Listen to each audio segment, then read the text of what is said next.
Welcome to NTWC Live. My name is Alex Garcia. I'm the director of the National Tropical Weather Conference. These programs are made possible by USAA, South Padre Island Convention and Visitors Bureau, and Plylock's Hurricane Clips.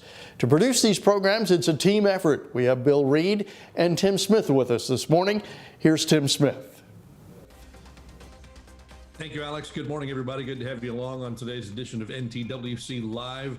Yet another great program ahead for you. In just a second, we'll get to Bill to make the official introduction. But our speaker today, I've got to tell you a little bit about Dan Kottlowski. We've known each other for a long time. We almost 40 years. And turns out we grew up just a few miles apart. We went to rival colleges, rival high schools, but didn't know each other until we got into the weather game. Let me share this with you just so you know. There you go, out of the way. That's a couple of years ago. That was when Dan and I went to the Indy 500 together, which we've done a couple of times. So been a good friend for a long time, but also an esteemed colleague. So for the official introduction, let me turn it over to Bill. Bill, take it away. Well, thank you, Tim. I should have had you do the introduction. You know our guest speaker much better than I do. First, a little glance at the current tropical situation. All's quiet around the globe. There are no tropical cyclones by any of the advisory countries going on. There's only a 20% chance risk from the National Hurricane Center of a Eastern Pacific development well south of Mexico and out to sea. The tropical Atlantic is very quiet cyclone-wise. There's nothing in the models that I could see in the 5 to 10 day period worth paying a whole lot of attention to for cyclone development. The dust is coming, though. It's into the Eastern Caribbean this morning. Should begin impacting Puerto Rico in the next day or two and reach the Gulf Coast of the U.S. Towards the end of next week. As we all know now, Dan Kottlowski is going to be our speaker today. He's a senior meteorologist and lead forecaster for AccuWeather. He's been with AccuWeather for 43 years as an operational weather forecaster. And he coordinates the AccuWeather hurricane team in the Atlantic and East Pacific basins, plus monitors and provides expert tropical experience for all other basins around the world. He frequently appears in the video media, like today. And at that note, I'm going to turn it over to Dan. Welcome aboard. Thanks a lot, Bill. I'm glad to be here. And again, this is one of my passions that I've been with since college. So I really appreciate working with you and Alex and Tim, especially with Tim. I've worked with Tim, like Tim says, for almost 40 years now. So it's been really a fine time. But my talk this morning is going to be on the company I've been with for 43 years. We have a full operation as far as when it comes to hurricanes are concerned.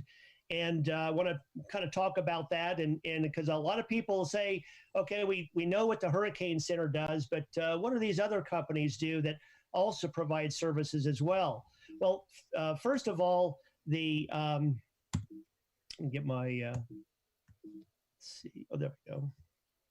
So my outline here, again, want to point out AccuWeather is both an operational forecast operation, also a media client or a media company. We have AccuWeather.com, and we also have the AccuWeather channel, which is a TV channel, web-based TV channel as well. And we provide a lot of information to all kinds of media clients.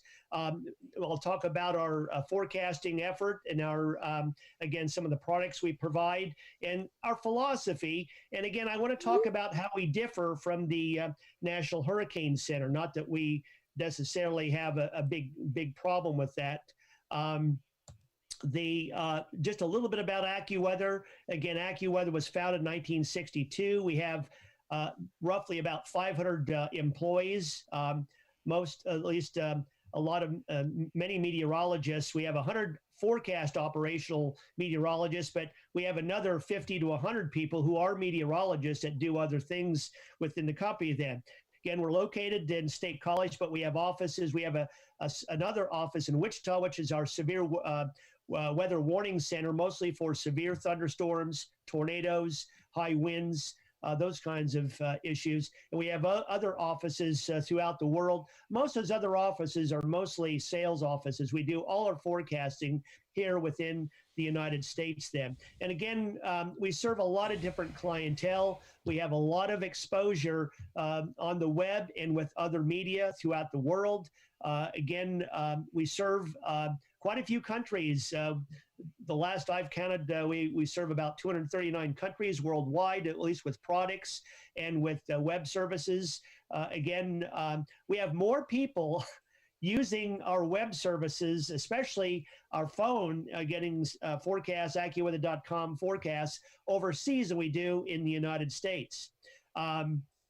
We have to keep our name relevant. We have to keep that accu and accurate, the word accu and AccuWeather. So we do research on our, and we try to, as much as possible, to have the most accurate information out available to not only to our clientele, which includes a lot of Fortune 500 clients, but also to the general public as well there.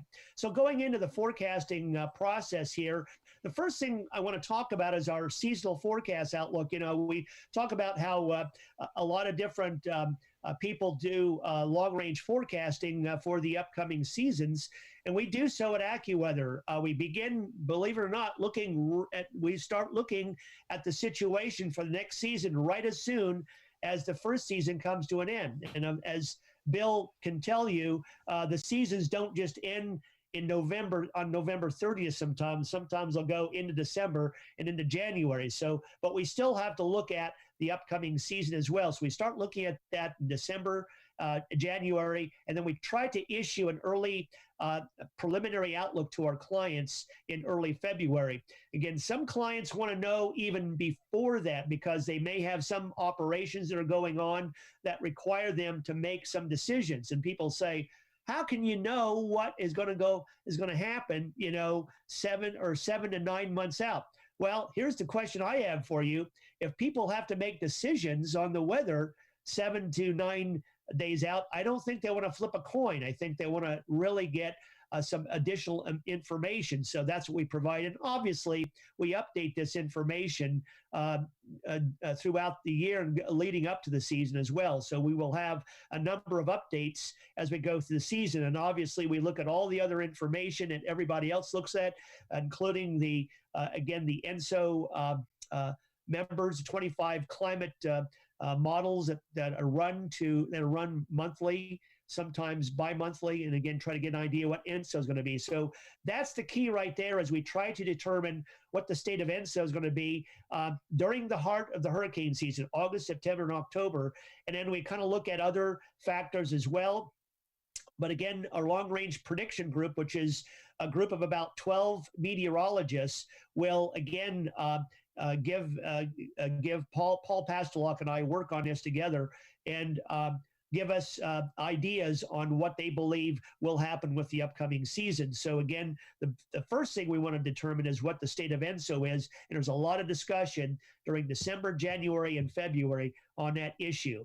And then we then take a hard look also at sea surface temperatures and try to determine how that's going to change. Obviously, we've been in the positive state of the AMO for the last, since 1995. And so the problem we face is that how warm is certain parts of the Atlantic. And so we try to determine that. And again, as all of you know, trying to forecast water temperature sometimes is easy and sometimes very, very difficult. But again, we try to at least try to develop a consensus on that. And then we pay particular attention to the model output that comes in from all the different centers across the world as well. Now, what we do is then we also look at other factors. We will look at, like, besides ENSO, we'll look at the PDO, the AMO, the 50 millibar QBO, the solar cycle, sea surface temperature anomaly in the Gulf of Mexico. And we also look at, when we're looking at a season, we try to see where the pattern is trying to set up on the models. So this year we're using the West Atlantic, at least the West Atlantic and Tennessee Valley precipitation pattern that's setting up this year as a clue, and then try to match those up with what we call analog years. Now, what we do with the analog years we're trying to, again, predict, looking back at past years, the trends that we've had, and in particular, the winter trends leading into the spring, a lot of times will kind of telegraph an idea of what we had in the past, and we try to use that as a process to understand what's going on. But my research and other research that I've gone through suggests that a lot of times, if you develop an analog years for the U.S., they don't necessarily match up with what's going to happen over the tropics. So what I do is I try to create what I call an ENSO type trend forecast. Look at ENSO, how ENSO is trending from January all the way to the heart of the hurricane season. And again, we try to use that. And I believe, at least from what my verifications have shown, is that actually is a little bit better sometimes in some years. But we kind of blend that with the multivariable years that we look at, and then try to come up with a general analog years. But the analogs that I normally use for the Atlantic are strongly based on the trends in ENSO more than the other variables then. All the forecasters then, again, give me an idea of what they think the number of storms, hurricanes, and major hurricanes are. We discuss the reasonings behind their forecast, and then we come up with our totals. This is our forecast that we issued. We actually came up with this. This is an update to the original forecast in February, but we issued this one on May 6th. But the specific numbers of tropical storms and hurricanes and major hurricanes are what we use to help to calculate our ACE then. And then again, we try to look at those analog years, and we also look at the projected strength and the orientation of that Bermuda Azores high. It's a really difficult thing to do, but we are forced by clientele to try to figure out what parts of the basin or what parts of the coastal areas are most vulnerable to this season. And we went out on our forecasts, said there would be about 4 to 6 impacts on the United States this year. We've already had basically all three early season tropical storms have had impacts on the United States already. But again, the focus again is trying to see how the actual pattern is trending. Position that Bermuda Azores high is so important with that then. We also develop seasonal forecasts, excuse me, for all the other basins of where we have a lot of clientele that want it, East Pacific, Central Pacific, and the West Pacific as well. And again, we develop those in coordination with when people need those forecasts. So like the West Pacific, their season never ends. It's always constant, but there's usually a lull in that season during the early part of the year, and then we start seeing a pickup in activity as we get into May, June, and July then. But the Central Pacific, to me, is the most difficult one because it's, again, the signals can be very, very mixed there. So we're trying to figure out what the threat is on the Hawaiian Islands as well. We also issue a seasonal forecast for the Australian region as well. So our routine forecast products, so once we get to June 1st, or as we had this year, whenever storms start developing, we start developing a daily product. This is the daily forecast product, which gives people a snapshot of what's going on in all three basins, the Atlantic, Eastern Pacific, and Central Pacific. Again, we start doing this in June 1st. If there's activity in the Pacific, then we will start up with this product then. And again, it's a multi-page discussion. We show the length of it is dependent on how active the season is. I think last year, I had something like 15 pages one time in 1 year. So again, it can be very extensive. But again, we try to cover every tropical storm, every hurricane, and again, where they're going to make landfall and what the potential impacts are going to be on those. But we do that the same thing for the East Pacific and the Central Pacific. We only do what we call an iPath. I'll talk about that here in a second. A track forecast for the other basins in the West Pacific and in the Australian area. Although the Australian area, a lot of times we will develop additional graphics for the storms if we have a landfalling cyclone in that basin then. So these discussions, again, cover areas of concern. We do issue a forecast with each one of each of the basins. and we try to go 6 to 10 days out on that forecast.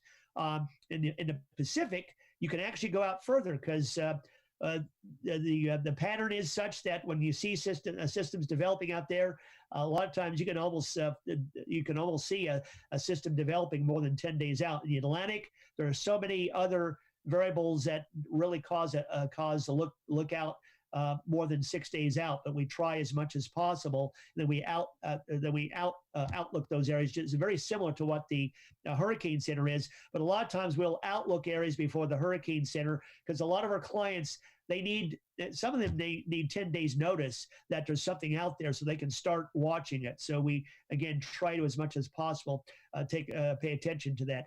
And of course, I want to point out all these products, we have to coordinate with our AccuWeather.com website. We have to coordinate with our TV meteorologists, and we also have to coordinate with our Wichita office as well. Our Wichita office does issue also products on rainfall and wind potential as well. So we also develop other graphics, and of course we also update this with a video right around 11 to noon.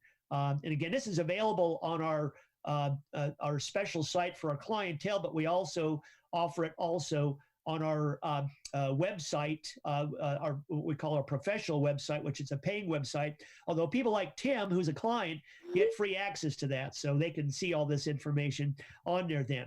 So here's some of the products that we do when we are actually engaged with an actual storm.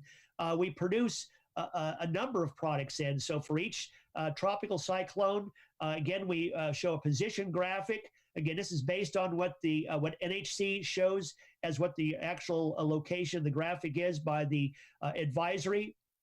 And we also develop, again, our track forecasts, which is very similar to the Hurricane Center's track forecast. We call ours the iPath forecast there. And our iPath goes out 7 days, goes out all the way out. Now, a lot of our media clientele don't see all 7 days, but our clients do see it out those extra 2 days.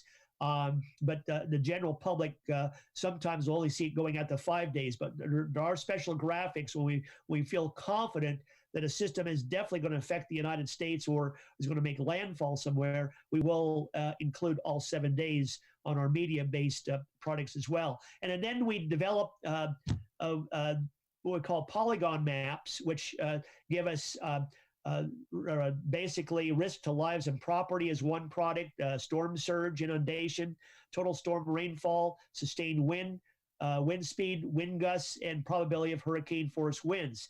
These products can be overlaid on the client-specific map backgrounds, and then the client-specific information can be taken and put into a flow chart, and they can actually use this to help make their decisions. Some clients are very tolerant of some storms because the way it's tracking, but then other storms, they can't, the way the storm is tracking, it may impact them entirely different. So again, each client has what their parameters are, what they can tolerate, and they overlay these polygons onto that. And then we create these real pretty looking graphics, then high resolution graphics for our TV people and for our media clients then.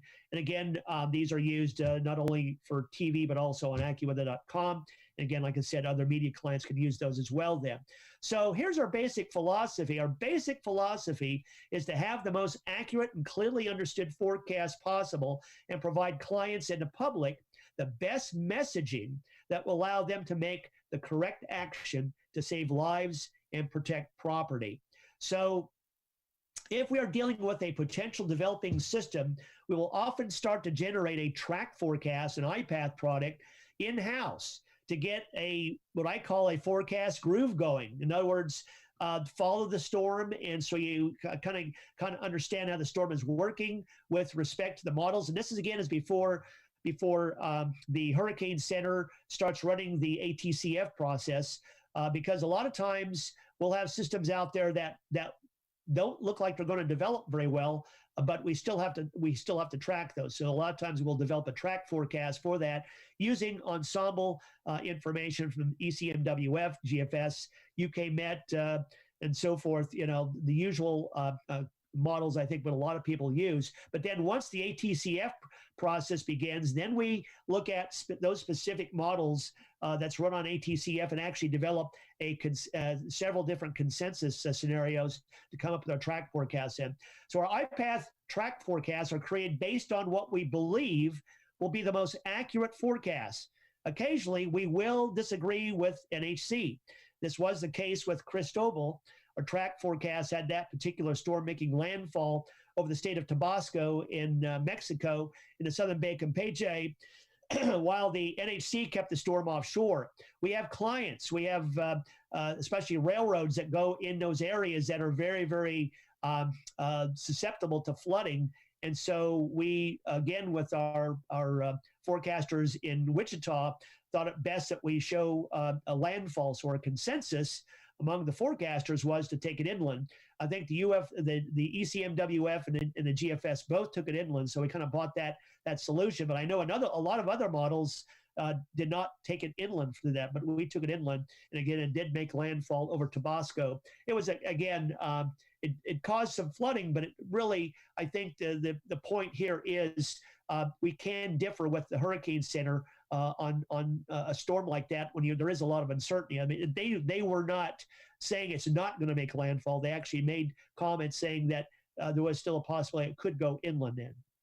So we try not to vary the track forecast from run to run. We tend to respect continuity or make very small incremental changes to the track forecast with each advisory within 5 days of landfall of either a hurricane or a tropical storm. Once our track shows landfall, we try to maintain a landfall point or minimize the changes to this point. It's very critical to a lot of our clients not to vary that point. Now, obviously, landfall point may change over time, but 5 days out, you just don't want to be bouncing back and forth where the landfall is. So we try to stick to a specific point and make those changes if necessary when we feel very confident that those changes are necessary to make so that we don't throw clientele off. Like I said, there are clients that if you're off by 30 miles, especially at the wind direction or the wind speed, that can make a huge difference as to how it's going to affect their operations in.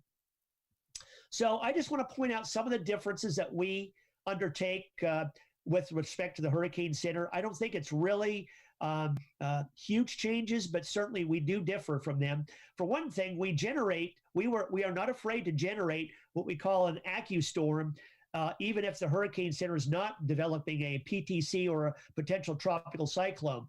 We did this years ago before they started doing the PTC, simply because we had clients that, again, they were afraid they're going to be impacted by the storm. They want to know where that storm was going to go.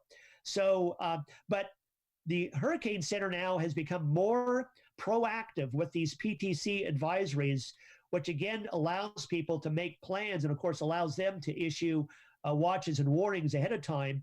And again, this is, I think, been a positive thing with respect to a change in what the Hurricane Center have done then. An air cone, as we call the air cone, we don't call it the cone, we call it the window of movement. In fact, I came up with this concept back in the late 70s when we had clientele. I used to draw this by hand and create a timeline and where I thought the tropical storms were going to be. And over time, we kind of developed our own product through here. And of course, the Weather Service did come up with the cone forecast situation. Now, in our situation, we can adjust the left side or the right side. We do not stick strictly with the error message or what the errors are, because as you very well know, when you're dealing with these storms, a lot of times you will have storms in which the models are based on are showing a much greater spread on one side or the other of what may be the track. And so we try to show that. And in this case, this is with Cristobal, we were showing that there was a little bit more error on the right side of where this was going initially, coming off the coast spread in the model output then. In most cases, we follow closely the forecast issued by the Hurricane Center on both track and intensity, so that there will not be mixed messaging, especially for products viewed by the public. However, there will be times we will find it necessary to inform our clients of other options and potential outcomes critical to their operations. if obvious changes in the trends, because we wait until the Hurricane Center makes that final decision. But we certainly inform our clients when there are situations where we feel that it probably will be upgraded to a hurricane much sooner than what they do. As Stacy Stewart at the Hurricane Center made a comment to me when I was there in 2011, you guys have the ability to make changes faster than we do, because you can do it anytime you want to. And that is very, very true. We don't wait necessarily for the Hurricane Center to make the change 3 hours. Some clients need that information hourly then. And that brings up the other point, and that is the fact that we send out our updated track forecast 1 hour before NHC. That's just a track forecast. However, all impact graphics and all impact messaging, including storm surge plus watches and warnings, are updated and issued after we have received the NHC advisory. In the case of a landfalling tropical storm or hurricane, we send an updated forecast track hourly, 24 hours before landfall, mostly to update the position graphic. This also allows us to adjust the track forecasts and messaging based on new information. Our track forecasts, again, go out 7 days, except after landfall. If the storm is going to dissipate less than 7 days after landfall, then the track will only extend out until dissipation.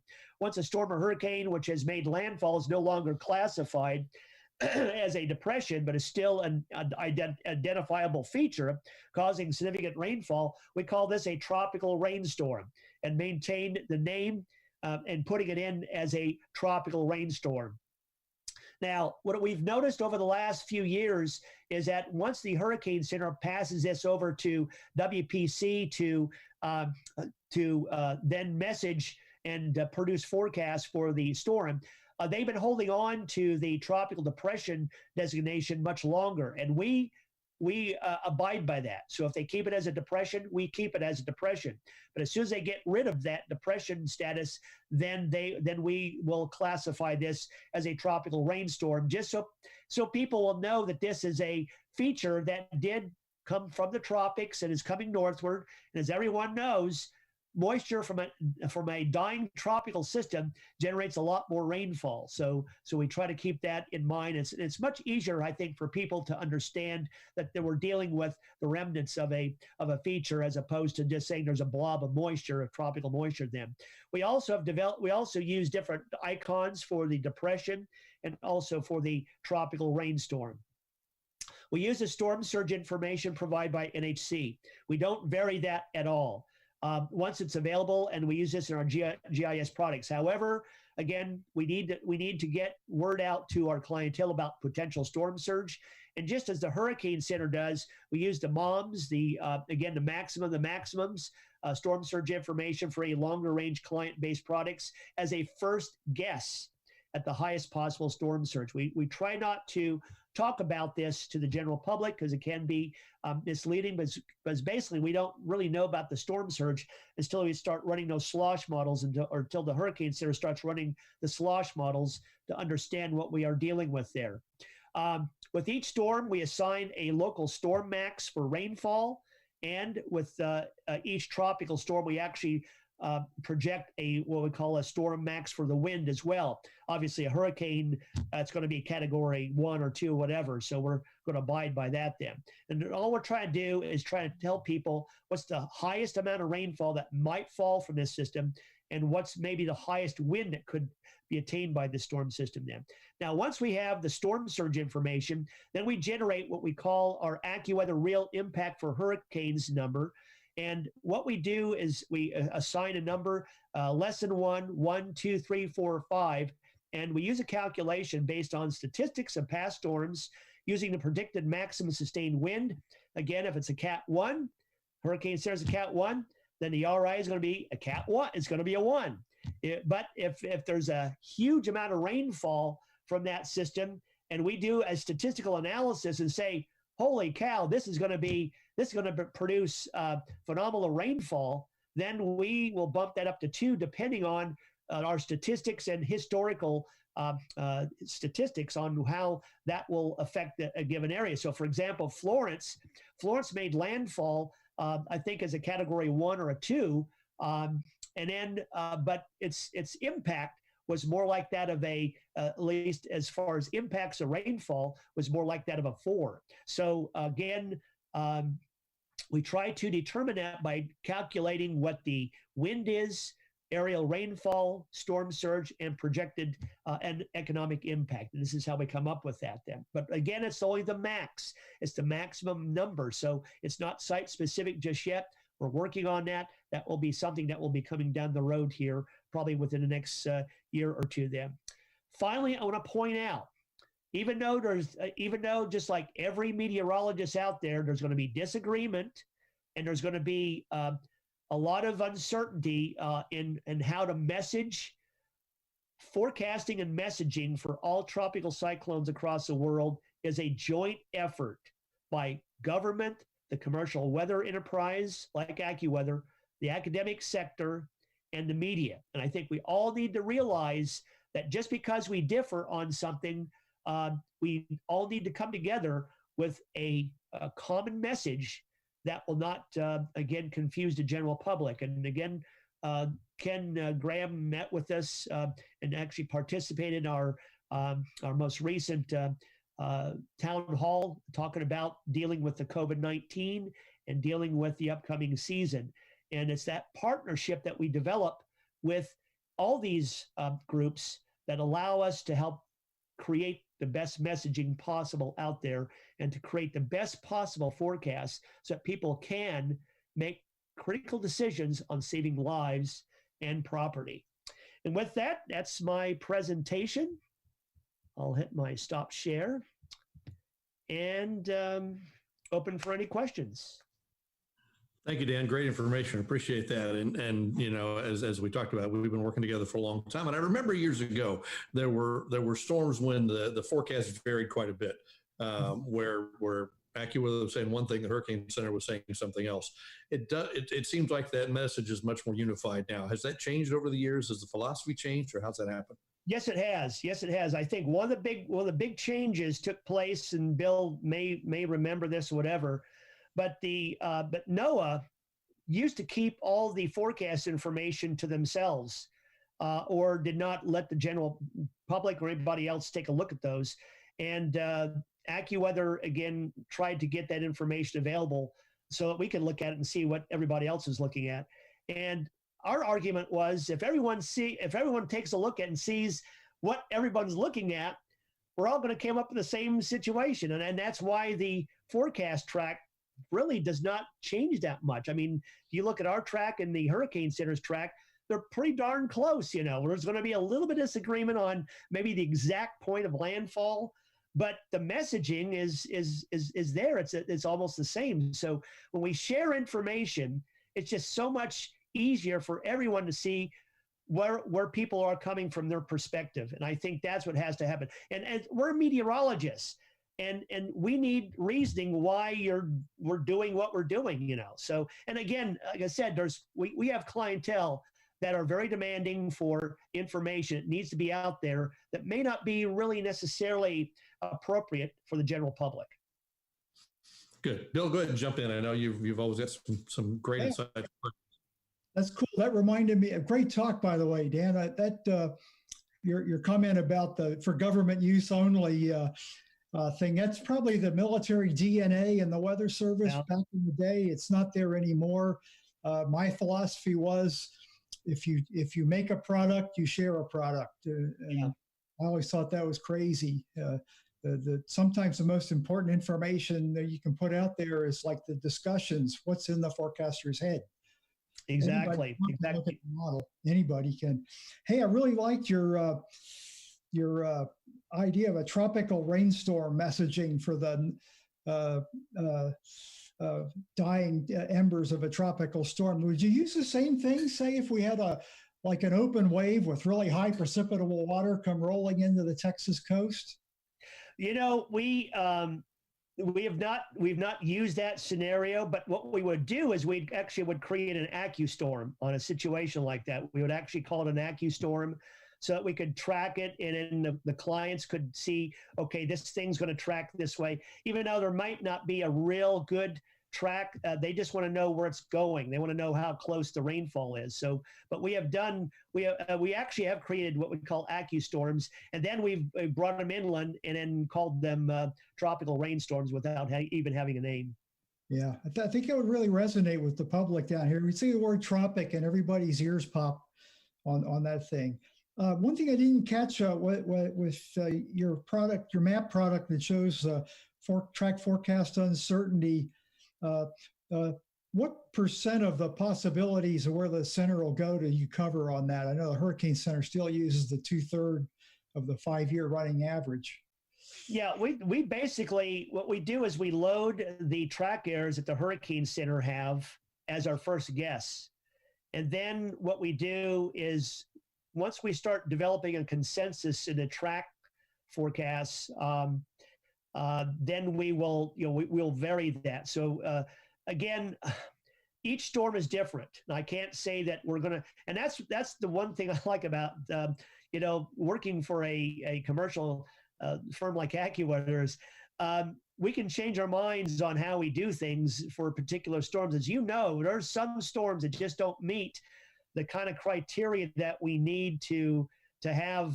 Some storms are very, very weird. So, but basically, we kind of like to use an idea of just looking at the consensus and then trying to see how much that consensus needs to be, how much that uncertainty needs to be adjusted either to the right or to the left then.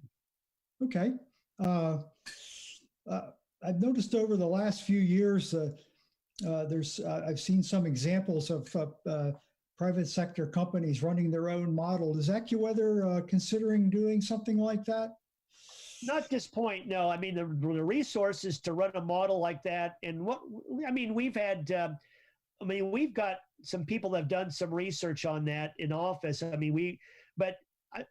don't think it's necessary. It's almost goes back to, people asking, well, should we run a meso model other than using the HRRR, the rapid refresh model, and it all comes down to the fact that it's resources and costs. We're a commercial company. We have to worry about our costs. We have to worry about how much money we're spending on this. And from what we can tell, what we try to do is we try to develop a consensus using the ECNWF, the UK Met Office ensembles, and the GFS ensembles. And we don't just do that for track forecasts or for hurricanes. We do that with everything: snowfall, rainfall, and all that, to get an idea. We call it the AccuWeather, called the AMME, the AccuWeather Multi-Model Ensemble. And we've actually, again, with respect to snowfall, it's worked pretty good. Rainfall, I don't think it works very well, because in rainfall, you're dealing with convection, and that convective process, again, is very, very difficult to deal with.